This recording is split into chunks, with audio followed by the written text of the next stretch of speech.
di mana kita akan membaca dan merenungkan bagian firman Tuhan.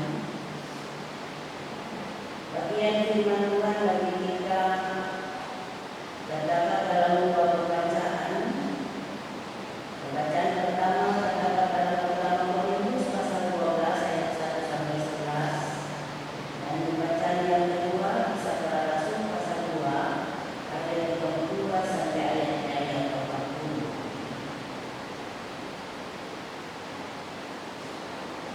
1 Korintus pasal 12 ayat 1 sampai 11, dan kisah para rasul pasal 2 ayat 22 sampai ayatnya 40.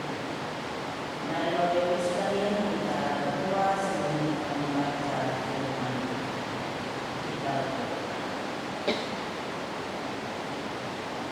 Ya Allah, ya Tuhan kami, Allah dalam nama Yesus Kristus sebagai penyelamat dan Roh Kudus sebagai penolong hidup kami. Tiba saatnya kami akan membaca firman kebenaran. Kami mohon Roh Kudus menguasai seluruh kehidupan kami, pendengaran kami, hati kami, supaya pada saat kami membaca dan mendengar bagian firman Tuhan, kami mengerti dan roh yang luar biasa itu dapat menuntun kami untuk mempraktikkan firman Tuhan dalam seluruh kehidupan kami. Dalam nama Tuhan Yesus Kristus yang adalah firman itu sendiri, kami sudah berdoa. Amin. Pertama Korintus pasal 12 ayat 1 sampai ayatnya yang ke-11. Tema bacaan berupa karunia tetapi satu roh.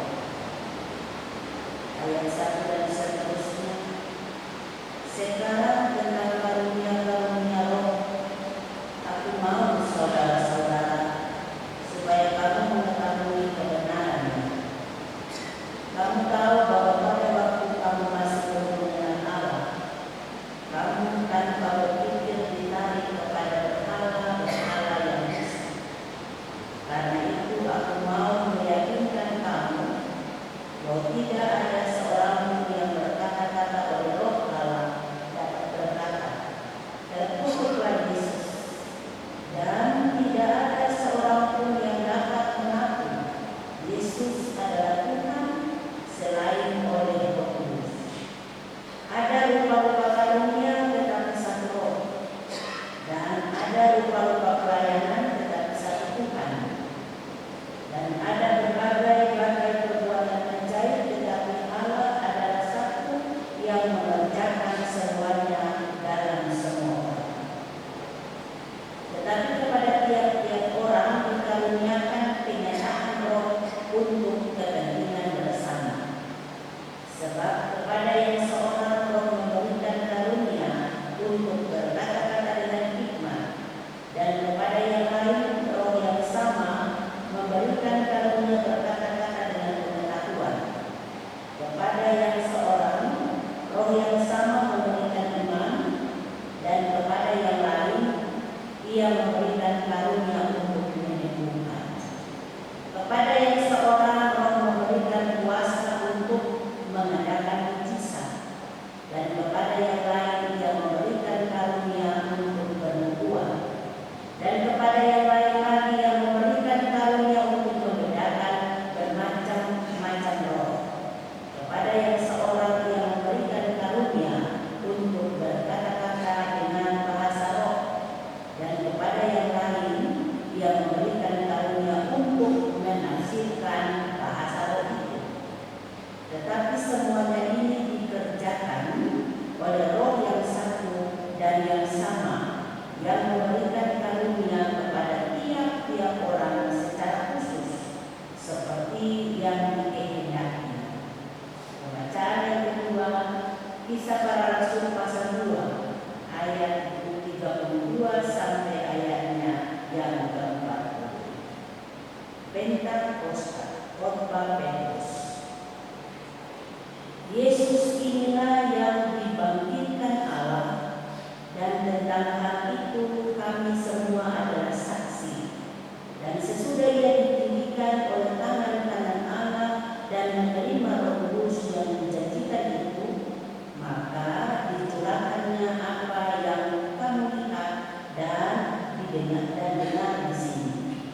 Sebab bukan Daud yang naik ke surga, malahan Daud sendiri berkata, Tuhan telah berfirman kepada Tuanku, duduklah di sebelah kananku sampai membuat musuh-musuhmu menjadi tumpuan kaki.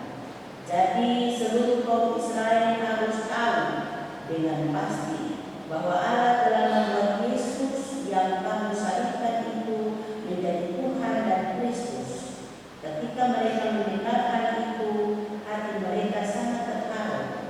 Lalu mereka bertanya kepada Petrus dan rasul-rasul yang lain, apakah yang harus kami perbuat, saudara-saudara? Jawab Petrus kepada mereka, bertobatlah dan hendaklah kamu masing-masing memberi diri dibaptis dalam nama Yesus Kristus untuk pengampunan dosa. Maka kamu akan menerima karunia Roh Kudus, sebab bagi kamulah janji itu, dan bagi anak-anakmu, dan bagi orang yang masih jauh, yaitu sebanyak yang akan dipanggil oleh Tuhan Allah kita. Dan dengan banyak perkataan lagi, Ia memberi suatu kesaksian yang sungguh-sungguh, dan Ia mengecam dan menasihati mereka, katanya, berilah dirimu diselamatkan dari angkatan yang jahat. Mengaminkan bagian firman Tuhan, kita menyanyi Haleluya 12 kali.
Bagian firman Tuhan kita, dua pembacaan ini, diberikan tema untuk kita renungkan rupa-rupa karunia tetapi satu roh. Bapak Ibu Saudara, dari dua bagian bacaan ini, kalau kita mau belajar, maka kita akan menemukan bacaan yang pertama itu bagaimana berbicara tentang keadaan umat di Korintus yang sekarang kita kenal dengan negara Yunani dengan ibu kota Athena. Dan pembacaan yang kedua ini kita akan berbicara tentang peristiwa Pentakosta dan tindakan dari para murid Tuhan yang telah dipenuhi dengan kuasa Roh Kudus. Saya memulai dengan mengapa sehingga Roh Kudus ini diturun kepada umat. Peristiwa penyelamatan yang diberikan Allah kepada umat manusia melalui Yesus Kristus yang akhir berturut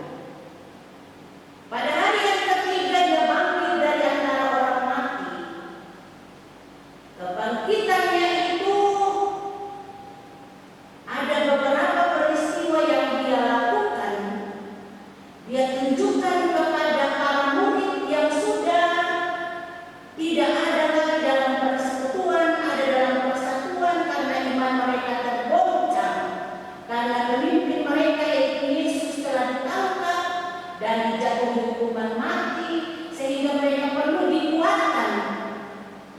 Lalu Yesus menampakkan diri kepada para murid untuk menguatkan iman mereka. Dan daripada peristiwa itu, dia naik ke surga. Lalu 10 hari, tepatnya 50 hari yang kita peringati hari ini, terjadilah pencurahan Roh Kudus sesuai dengan janji Yesus Kristus kepada para murid. Sehingga pada saat Yesus naik ke surga duduk di sebelah kanan Allah Bapa, dia tidak meninggalkan kita sendiri. Amin Bapak Ibu. Dia memberikan Roh Kudus sebagai penolong bagi kita. Dan penolong itu selalu menuntun umatnya di dalam menjalani hari-hari hidup. Peristiwa pencurahan Roh Kudus yang kalau kita lihat dalam pasal 2 ini, hari Pentakosta, peristiwa itu ditandai dari dengan bunyi atau lidah api pada ayatnya. Yang kedua, tiba-tiba turunlah dari langit suatu bunyi seperti tiupan angin keras yang memenuhi seluruh rumah di mana mereka duduk. Dan tampaklah kepada mereka lidah-lidah seperti nyala api yang bertebaran dan hinggap kepada mereka masing-masing.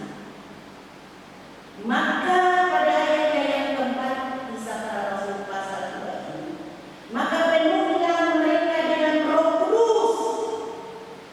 Lalu mereka mulai berkata-kata dalam bahasa-bahasa lain seperti yang diberikan oleh Roh itu kepada mereka untuk mengatakan. Sehingga para murid dipenuhi dengan Roh Kudus, maka mereka tidak bisa tinggal diam. Roh Kudus memberikan mereka kekuatan, memberikan mereka harapan, dan bangkitlah Petrus dengan khotbahnya pada ayatnya yang ke-14 Kisah Para Rasul pasal 2. Khotbah Petrus, karena dia dan para murid yang lain serta orang-orang yang ada di sekitar itu, umat Tuhan yang percaya, mereka dipenuhi dengan Roh Kudus. Maka tampillah Petrus dan dia menyerukan kepada bangsa Israel.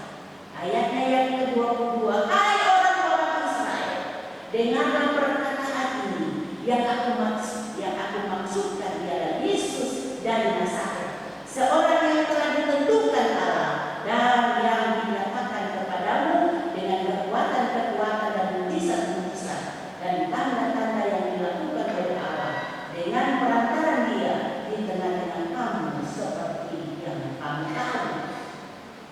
Jadi Petrus bangkit dengan semangat berapi-api karena Roh Kudus yang menguasai dia. Dia menyampaikan kepada orang-orang Israel, maka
yang timbul dari para pendengar sungguh luar biasa pada ayatnya yang ke-36 sampai ayatnya yang ke-40 di sini. Reaksi pendengar itu mereka berkata, apa yang harus kami perbuat? Apa yang harus kami perbuat setelah kami mendengar khotbah yang disampaikan oleh Petrus? Lalu Petrus berkata, karena mereka telah merespon suara Roh Kudus, kamu harus menerima dan menaati firman Tuhan. Kamu harus bertobat dan memberi dirinya untuk dibaptis, dan kamu akan menerima pengampunan dosa dan akan menerima karunia Roh Kudus sesuai dengan janji Tuhan Yesus, supaya kamu memperoleh keselamatan. Sehingga berita firman Tuhan ini menjadi bagian yang tidak terpisahkan dari seluruh hamba-hamba Tuhan, dari seluruh para murid yang harus memberitakan firman itu. Dan tampillah Rasul Paulus, dia menyampaikan apa yang harus mereka lakukan, bahwa dalam 1 Korintus pasal 12 ayat 1 sampai dengan ayatnya yang ke-11, Rasul Paulus dia mengingatkan jemaat yang ada di Korintus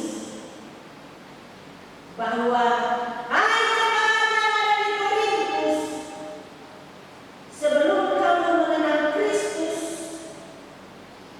kamu hidup dalam penyembahan berhala yang bisu, berhala yang tidak memberikan jaminan apapun kepada kamu. Kamu menyembah patung-patung, kamu menyembah dewa-dewa yang mati. Apakah dewa-dewa ini bisa memberikan keselamatan bagi kamu? Apakah dewa-dewa ini bisa mendengar apa yang kamu minta dan serukan baginya?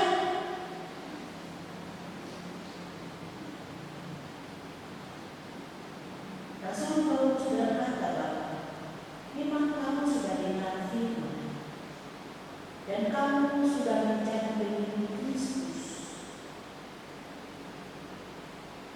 tapi masih saja kamu membangun kuil. Kuil-kuil itu digunakan untuk menyimpan berhala-berhala di kota Korintus itu. Lalu Rasul Paulus bilang begini, jemaat beriman, kalau kamu sudah mengenal Yesus dan percaya kepada Yesus, maka kamu harus meninggalkan semua itu, meninggalkan kehidupan yang tidak memuliakan nama Allah itu. Kamu harus meninggalkan kehidupan yang lama itu, dan kamu harus memasuki kehidupan yang baru di dalam Kristus, supaya jangan kamu menyembah dua Allah. Dan kamu percaya Yesus, baru kamu lalu tetap menyembah berhala. Ini dua hal yang sangat harus diperhatikan oleh umat. Kalau kita sudah percaya Yesus, lalu sudah percaya saja Yesus, jangan percaya kepada yang lain lagi. Karena Tuhan bilang bagaimana? Aku adalah Tuhan Allahmu, Allah yang sembunyi. Dan jangan ada padamu Allah lain di hadapanku, karena aku Tuhan Allahmu adalah Allah yang sembunyi. Jadi jangan ada berhala-berhala di dalam kehidupan sebagai umat percaya.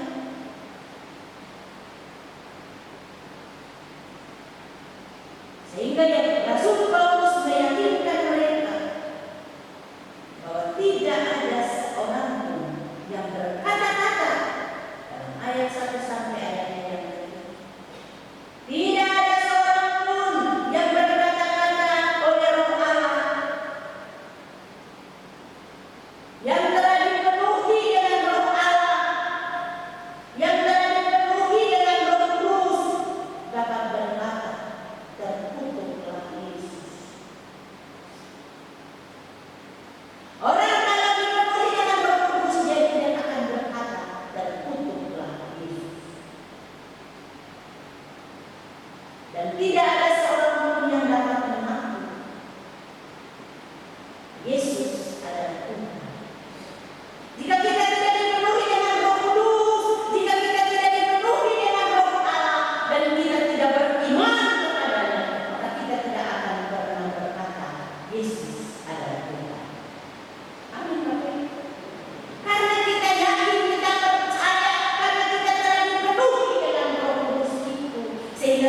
yang ke-12 ini.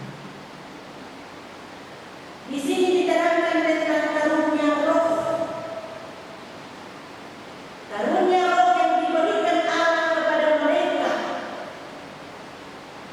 itu berfungsi untuk kepentingan kesejahteraan bersama.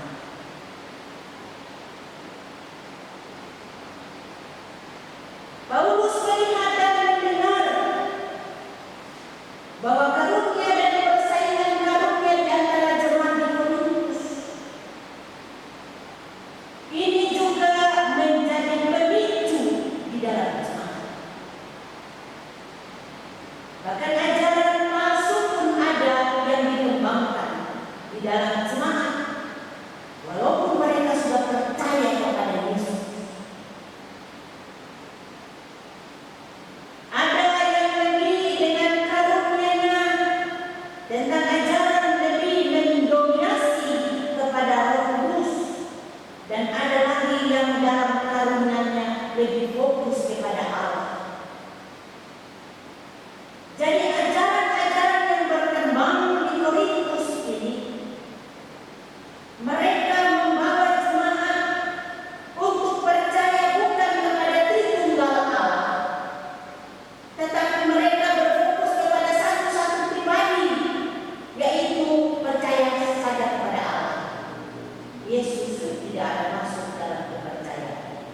Percaya kepada Yesus, Allah tidak diberikan pemahaman kepada umat, sehingga membuat umat ini bimbang. Dan disinilah Rasul Paulus berperan untuk memberikan pemahaman kepada jemaat Tuhan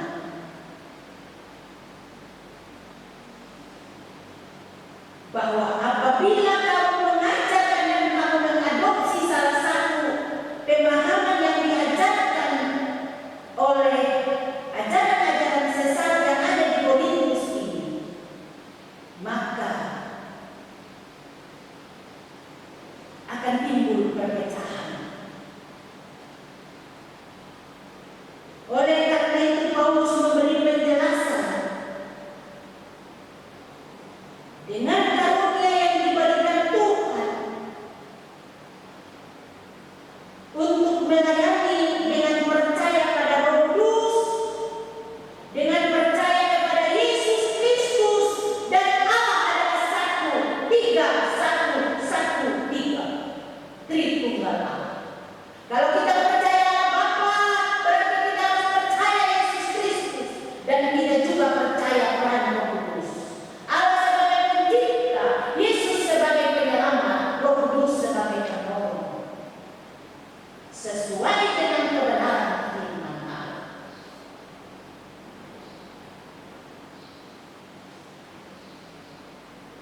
Ketiga adalah satu.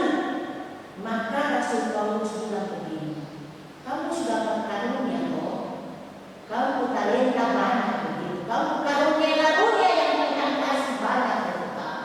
9 karunia yang dicatat di sini. Ada karunia untuk berkata-kata dengan hikmah, ada karunia untuk mengajar dengan penuh pengetahuan yang dimiliki, karunia menyembuhkan, iman, mengadakan mujizat, bernubuat, membedakan bermacam-macam roh, dan berkata-kata, dan juga karunia menasihatkan bahasa roh. Karunia-karunia yang dimiliki oleh kamu di jemaat Korintus, kamu harus pakai karunia itu untuk kemuliaan nama Tuhan. Bagaimana orang bisa memberdayakan karunia untuk kemuliaan nama Tuhan kalau dia tidak dituntun oleh Roh Kudus? Kalau dia tidak membuka diri untuk dituntun dan dikuasai oleh Roh Kudus, maka karunia-karunia yang dimilikinya itu hanya untuk kesombongan saja, hanya untuk keangkuhan saja, untuk menjatuhkan orang lain dan menganggap dirinya lebih daripada. Nah, ini Rasul Paulus memberikan jemaat, jangan gunakan karunia-karunia itu. Kalau kau punya karunia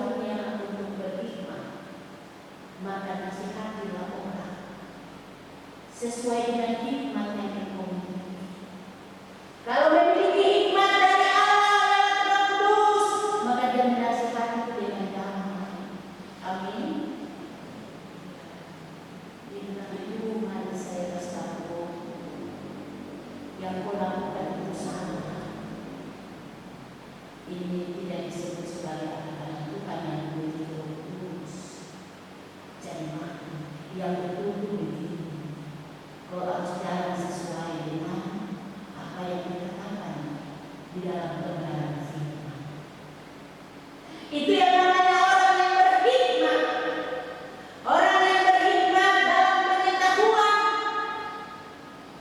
Kalau kau punya pengetahuan karena sekolah status tinggi, S1, S2, sampai doktor dan lain-lain sebagainya.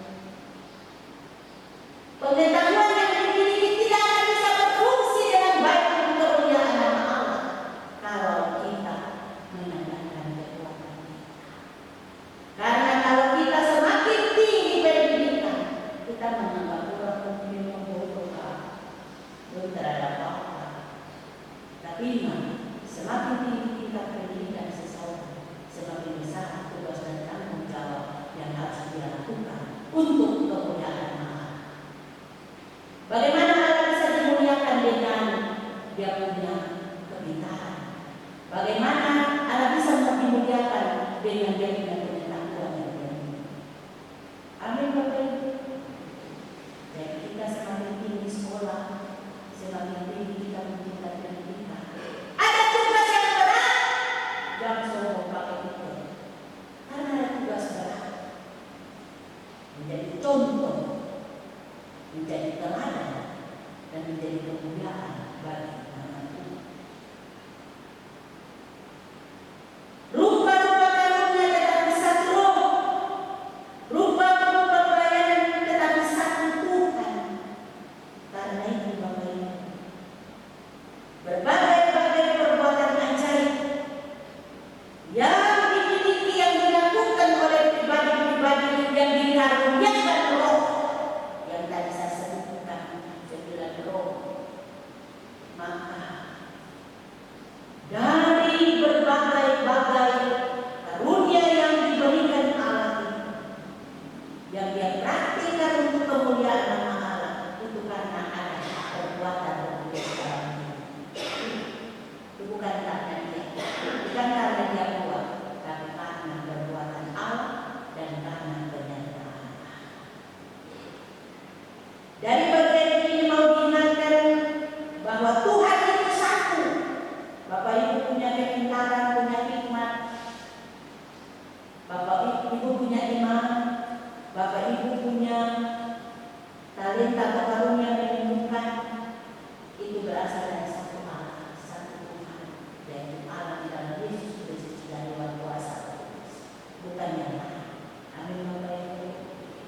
Jadi kalau kita punya talenta untuk menyembuhkan jodoh, kita berdoa orang sembuh karena memang kita punya talenta untuk berdoa orang sembuh karena ada bagai-bagai talenta itu. Lalu jangan berbicara kepada orang lain, jangan menyombongkan dan berkata, sehat, suku aku, kalau bukan saya, mungkin semua.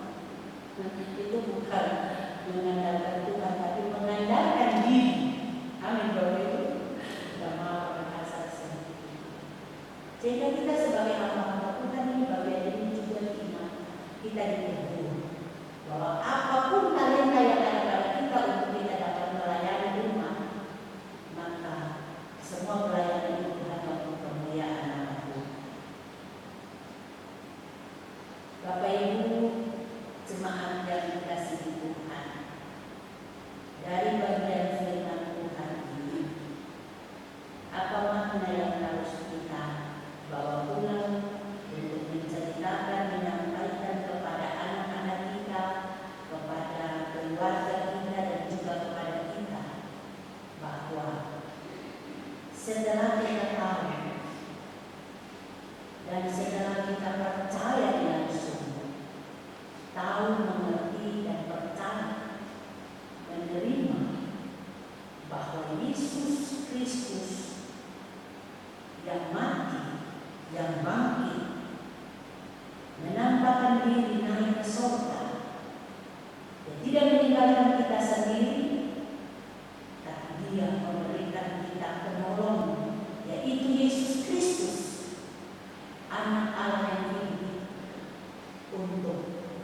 dapat menuntun kita, dapat membimbing kita dan mengarahkan kita untuk kita dapat melakukan dan menjalani hari-hari hidup kita.